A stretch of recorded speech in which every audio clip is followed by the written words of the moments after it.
últimos 50 minutos, hoy conversando con el diputado José Brito, también dirigente político de Primero Justicia. Gracias por estar acá esta mañana. Feliz y bendecido día nuevamente. Hablando de varios temas que tienen que ver, bueno, con todo este tema de las sanciones y las revocatorias de las licencias de Chevron y lo que podría ser esta decisión que se extienda a otras empresas norteamericanas. Ayer en la Asamblea se dio un debate en el que precisamente José Brito participó y hablaba, bueno, de la urgencia de la aplicación de la ley Simón Bolívar en este contexto, que es la respuesta del Estado venezolano a, recordemos, la ley Bolívar, no precisamente al tema de la revocatoria de las sanciones, pero sí se enmarca en un contexto donde han salido algunos dirigentes políticos a respaldar esta decisión, que se revoque la licencia de Chevron y que se retome lo que se consideró en 2019 como la política de máxima presión. Sí, bueno, bendecido día, y una cosa es que tú adverses, critiques, te opongas a un gobierno, eso es perfectamente válido, eso es aceptable. Claro. Bueno, eso es ser oposición, ¿no? Pero claro, lo que no es aceptable ni es perfectamente válido es que tú te opongas, adverses y vayas en contra de los intereses del país, del Estado como tal. Quien celebre una sanción, quien celebre una medida que vaya en detrimento del Estado venezolano, yo en eso soy muy claro, que se enjuague la boca a la hora de decir soy venezolano. Me desmarco totalmente y fíjate, yo creo que el común denominador hoy día, inclusive el ciudadano que está muy alejado de la política, muy decepcionado de la política como opción de cambio, inclusive rechaza todos aquellos que se nutren de eso como aves de carroña. Eso tenemos que rechazarlo categóricamente. Por eso yo ayer en mi intervención decía, bueno, que Trump anda en su política de creerse el policía universal, prendiendo candeleros por todos lados, allá ellos con su candelero, que tienen un conflicto de intereses, porque la verdad es que, aquí creo que en este programa lo dije, que el primer funcionario que a mi modo de ver va a salir del gobierno de Trump se llama Marco Rubio, porque realmente tiene su propia agenda y sus propios intereses. Para nadie es un secreto que Marco Rubio es uno de los tirititeros de la ExxonMobil, que por supuesto han alentado un conflicto con el que uno puede calificar como el Irfan Ali, que es como el Zelensky de América Latina, que pretende convertir una zona de paz en una zona de guerra, lamentable y desafortunadamente, y todo por intereses crematísticos de empresas como el ExxonMobil, que juró venganza contra Venezuela. Es decir, ustedes no creen en esa postura de Trump que dice que el gobierno de Venezuela, bueno, le incumplió porque ellos esperaban que los migrantes salieran más rápido. Y ese es el argumento. Mira, y que es absurdo comprar la energía. Eso es un argumento tan absurdo como decir que todos los migrantes son miembros del tren de Aragua. Es una narrativa perversa, narrativa que se ha dicho. Una narrativa además que consigue eco en algunos que se dicen y se llaman venezolanos, y que eso es muy deplorable como tal. Pero que él haga eso, ok, allá él con su política. Pero que aquí haya ciudadanos que se llaman venezolanos, que nacieron aquí en Venezuela, yo digo, enjuáguense la boca cada vez que hablen y digan que son venezolanos, porque ir en contra de los intereses de las venezolanas, de los venezolanos, ir en contra de los intereses del Estado como tal, no del gobierno, sino del Estado como tal, mira, eso es bien triste, bien deplorable, bien deleznable. En ese sentido, bueno, el planteamiento que algunos cuestionan es que la respuesta del Estado venezolano frente a estas agresiones no es recíproca, es decir, vamos a ponernos en el contexto internacional.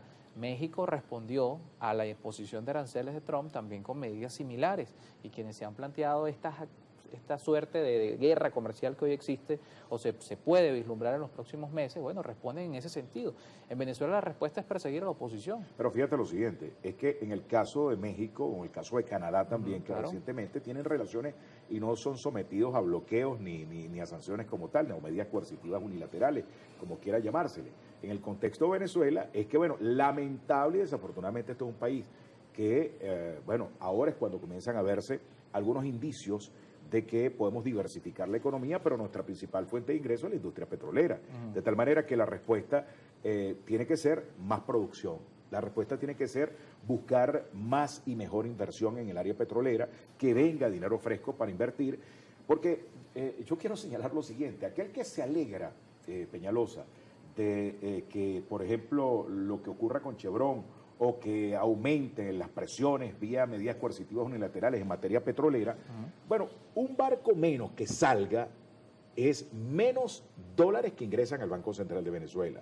Esos dólares que dejan de entrar al Banco Central de Venezuela se traducen ¿en qué? En inflación. Claro. Porque si hay más demanda y menos oferta, bueno, aumenta el dólar y lo que genera es inflación. ¿Quién paga la inflación, Peñalosa? La pagan los comerciantes, Claro, la pagan los empresarios, pero sobre todo el consumidor final, el ciudadano común y corriente. Entonces, quien se alegre como eso es un cretino. Claro, pero y si cree que por esa vía política va a desalojar al gobierno, lo que hace es que un pueblo más empobrecido lo hace más dependiente de este o de cualquier gobierno. Pero quienes respaldan esa política, y de acá no estoy diciendo que yo la respalde, el argumento de quienes lo respaldan, dicen, bueno, pero ¿de qué le sirvieron esas licencias al país? Porque no se dio un aumento salarial, porque no se resolvieron los problemas de fondo y dicen, bueno, el gobierno recibió $1.000 millones de Chevron y nadie los vio. Es el argumento de quienes dicen, es correcto que se revoquen las licencias. Pero yo te voy a dar una explicación que yo quiero señalarle. Yo no soy ni vocero del gobierno, ni soy experto petrolero, pero por ejemplo... Pero viene de un estado petrolero. Pero vengo de un estado petrolero y conozco la realidad como tal. Fíjate, Venezuela saca las petro. Por lo menos deben producir 200.000 barriles. Lo que producía Chevron, 200.000 barriles. Eso daba como 1.200.000. Quedan 800.000 barriles, ¿no? 800.000 barriles día, lo multiplicas por 30 días, son 24 millones de barriles. 24 millones de barriles. Un VLSC, un barco de $2 millones, son 12 barcos. Es decir, Venezuela depende de 12 barcos. Esa es la realidad. Por eso, si yo quiero que este señor que yo tengo al frente, para él haya aumento de sueldos y salarios, yo tengo que promover que Venezuela pueda sacarnos 12 barcos, 20, 30, 40, 50. Ahora, si yo conspiro contra eso, ese señor no va a tener nunca aumento de sueldos y salarios. Yo soy un hipócrita si voy como dirigente político de este país a exigir mejoras salariales para ese señor, pero conspiro contra los ingresos del país. ¿Cómo yo me voy a un hospital, al Hospital Racetti de Barcelona, a exigir mejoras en el Hospital Racetti o en el Hospital del Llanito aquí en Caracas, y resulta que yo conspiro contra los ingresos del país? Un país que depende de 12 barcos. Bueno, entonces yo pudiera decir, bueno, un barco para pagar sueldos y salarios, un barco para las obras públicas, un barco para el sostenimiento de la Fuerza Armada, un barco para el funcionamiento del Estado venezolano como tal, un barco para cubrir lo que tiene que ver con el sector educación, para el sector salud, y un barco para pagar los proveedores que tenga la industria petrolera como tal. O sea, ¿qué le queda? O sea, yo no puedo conspirar contra eso. ¿Cómo yo me puedo alegrar de conspirar contra eso? ¿Cómo puedo tirar cohete para eso? Si yo me alegro de eso, yo me estoy alegrando de la desgracia de las venezolanas y los venezolanos. Yo me estoy alegrando de la desgracia de los empleados públicos. Yo me estoy alegrando de que cualquier persona que vaya a un hospital, bueno, le pidan hasta la gasa con la cual se va a atender. Yo no me puedo alegrar de eso. Yo no hago oposición de esa manera. Yo me opongo criticando, por ejemplo, viene una reforma constitucional, yo me opongo y yo vengo y digo, bueno, como opositor, yo planteo que revisemos la pertinencia de la reelección indefinida. Eso sí es, y ser propositivo, es decir, yo no quiero que las misiones sociales sean concesiones graciosas, sino que estén en el texto constitucional. Esa es la visión que yo tengo como opositor. Yo no me puedo oponer a costa de que yo estoy cómodo, yo estoy tranquilo, yo vivo fuera del país y resulta que el pueblo coma cable, la pase mal, a ver si en Venezuela se produce un cambio pero político. tampoco se puede ser opositor oponiéndose a la misma oposición. Ayer José Brito, y nos toca hacer una cosa, lo hablamos al regreso, decía, bueno, cuidado con los caballos de Troya, porque estamos en un contexto electoral y bueno, hay figuras que han salido a decir que las sanciones están mal. Todos los caballos de Troya, todos al regreso hablamos de eso. El Estado no pueden participar en un proceso Vamos a hablar de eso al regreso con nuestro invitado José Brito, 7 en punto de la mañana, la pausa y seguimos con más.